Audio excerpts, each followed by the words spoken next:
আউযু বিল্লাহি মিনাশ শাইতানির রাজীম। বিসমিল্লাহির রহমানির রহিম।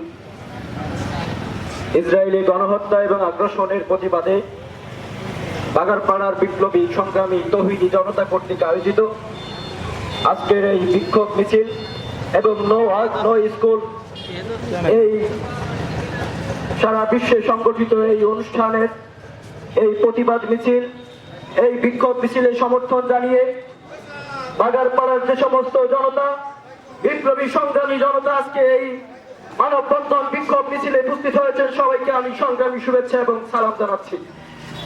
বন্ধুগণ, আমরা উত্তপ্ত এই ময়দানে, উত্তপ্ত রাজপথে হয়তো আধা ঘন্টা আমরা এখানে দাঁড়িয়েছি এবং আমরা এখন ছায়ার মধ্যে এসে দাঁড়িয়েছি, কিন্তু আপনারা কি জানেন যে সময়টা আমরা এখানে ছায়ার মধ্যে দাঁড়িয়েছি, ঠিক সে সময় ফিলিস্তিনে, সে সময় গাজাতে, সে সময় ওয়েস্ট ব্যাংকে অথবা রাফায় কোন এক শিশুর বুকে বোমা মারছে ইসরায়েলি বর্বর সৈন্যরা।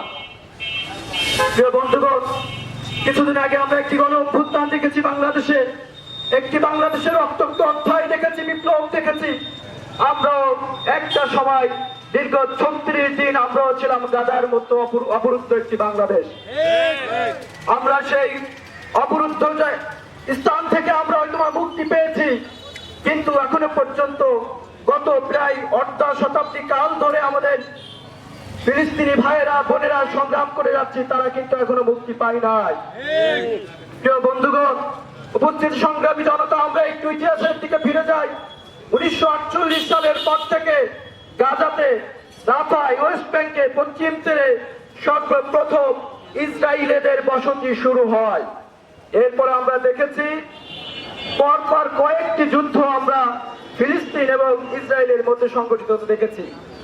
আমরা মনে করি বিশ্বের বুকে ইসরায়েল নামে কোন রাষ্ট্র নেই, যে রাষ্ট্র রয়েছে সেটি একটি সন্ত্রাসী দখলদার রাষ্ট্র।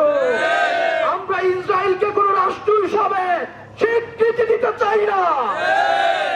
আমেরিকা, জাতিসংঘ, ইসরায়েলি দালালেরা, তোমরা শুনে নাও, বিশ্বের বুকে একমাত্র এক্সিস্ট করে হচ্ছে ফিলিস্তিনি রাষ্ট্র, কোন ইসরায়েলি রাষ্ট্র বাংলা এই পৃথিবীর বুকে এক্সিস্ট করে না। প্রিয় ভাই বন্ধুগণ, আমরা লক্ষ্য করলাম বিগত প্রায় অর্ধ শতাব্দী কাল ধরে যে নির্যাতন, নিপীড়ন আমার গাজার ভাই বোনেদের উপর করা হয়েছে, এবং গত কয়েকদিন ধরে আমরা যে বর্বরতম ঘটনার সাক্ষী হচ্ছি। আমি মনে করি আমরা মুসলমানরা আমরা ছেড়ে দিই কিন্তু ছাড় দেই না, আমরা ছাড় দিই কিন্তু ছেড়ে দিই না। বন্ধুগণ, এরপরে আমরা দেখলাম গত 27 মাস প্রায় নতুন করে পৃথিবীর ইতিহাসে কালো অধ্যায় রচনা শুরু হলো, এবং এই নতুন কালো অধ্যায়ে আমরা প্রায় 61,000 মানুষকে গণহত্যার সম্মুখীন হতে দেখলাম। এর মধ্যে রয়েছে শিশু, বৃদ্ধ, আবাল বনিতা। আমার একজন বন্ধু রয়েছে ফিলিস্তিনি, আমি গতকালকে ফোন দিলাম, খোঁজ দিলাম, তিনি বাংলাদেশে অবস্থান করছেন, পড়াশোনা করছে। আমি তাকে বললাম, বন্ধু তোমাদের দেশের কি খবর?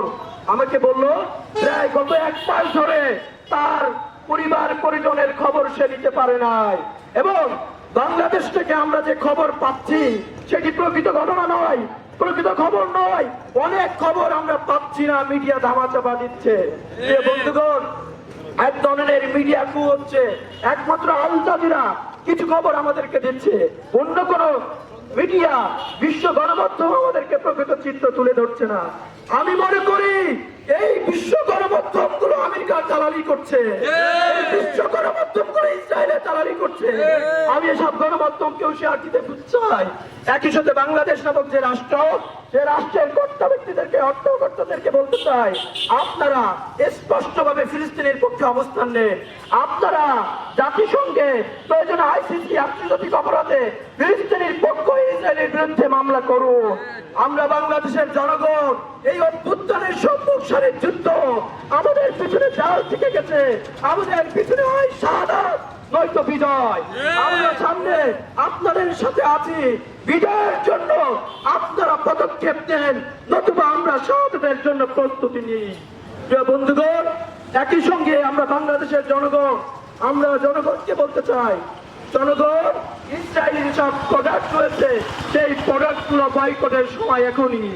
ইসরায়েলের যে রক্ত, সেই রক্ত আমরা পান করতে পারি না। ইসরায়েলি কোকা-কোলা সহ যত প্রোডাক্ট রয়েছে, সব প্রোডাক্টের পিছনে আমার ভাইয়ের, আমার বোনের রক্তেও লেগে আছে। সুতরাং আমাদেরকে এই ধরনের ইসরায়েলি, আমেরিকার, এমনকি ভারত ও ইসরায়েলের দালাল, সুতরাং ভারতীয় পণ্য আমাদের বয়কট করতে হবে। গত 16 বছর আমরা স্বাধীন ছিলাম না, গণঅভ্যুত্থান আমাদেরকে স্বাধীনতা দিয়েছে, এই স্বাধীনতা ধরে রাখতে হবে এবং ইসরায়েল, আমেরিকান এবং ভারতীয় আধিপত্যবাদ বাংলাদেশে রুখে দেওয়া হবে। আপনাদের সকলকে ধন্যবাদ জানাতে চাই। এই তত্ত্ব রোধে, এই তত্ত্বকর্মে আপনারা উপস্থিত হয়ে আপনাদের ইমানি দায়িত্ব পালন করেছেন, আপনারা আপনাদের বিপ্লবের দায়িত্ব পালন করেছেন। যতক্ষণ পর্যন্ত না ফিলিস্তিন স্বাধীন না হচ্ছে, যতক্ষণ পর্যন্ত না গাজা স্বাধীন না হচ্ছে, ততদিন পর্যন্ত আমাদের এই লড়াই চলমান থাকবে। এই লড়াই আপনারা কি আমাদের পাশে থাকবেন? আমরা আপনাদের পাশে চাই। আমি এখন অনুরোধ করছি, দোয়া পরিচালন করার জন্য অনুরোধ করছি রুহানি কবি মাওলানা বিলাল হোসেন ভাইকে। আলহামদুলিল্লাহ।